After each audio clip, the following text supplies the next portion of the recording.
Federal investigators now say the attacker in New Orleans used a very rare explosive in the IEDs that were found on Bourbon Street. In fact, it's never been used in any U.S. or European terror attack. So officials are now trying to figure out how he knew about the compound and how he went about making it. Now, this comes as President Biden announced that he and First Lady Jill Biden will visit New Orleans on Monday. The Bidens plan to meet with the families and community members impacted by the New Year's Day tragedy. And those memorials are growing on Bourbon Street now that the popular area has reopened. Many people are leaving flowers. You see them there. There are candles and other mementos in memory of those killed and hurt. And this attack is now raising concerns about large public gatherings all across the country. NBC 10's John Maroney joins us from Salem, where we know more than 1 million people turn out, John, for Halloween every year. How is the city reacting to the tragedy that happened in New Orleans? JC, people are concerned, as you might imagine, given the crowds, the large crowds that gather here during Halloween in Salem.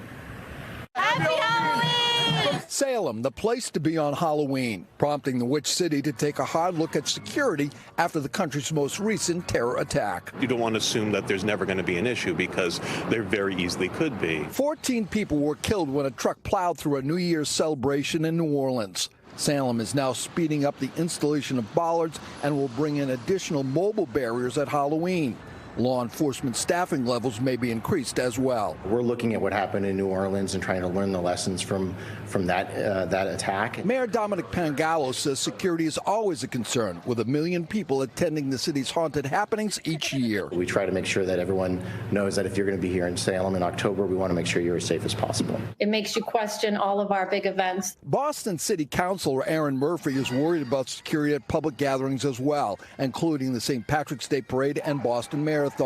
She plans to ask her colleagues to review the city's safety protocols. Unfortunately, we're living in a time where we can't assume that it won't happen to us. So being prepared to me is the most important thing. Back in Salem, business owner Dan Fury says the city does a good job managing the Halloween crowds. There's a great police presence throughout the city during that time period, so it feels if we typically feel pretty safe here during haunted happenings.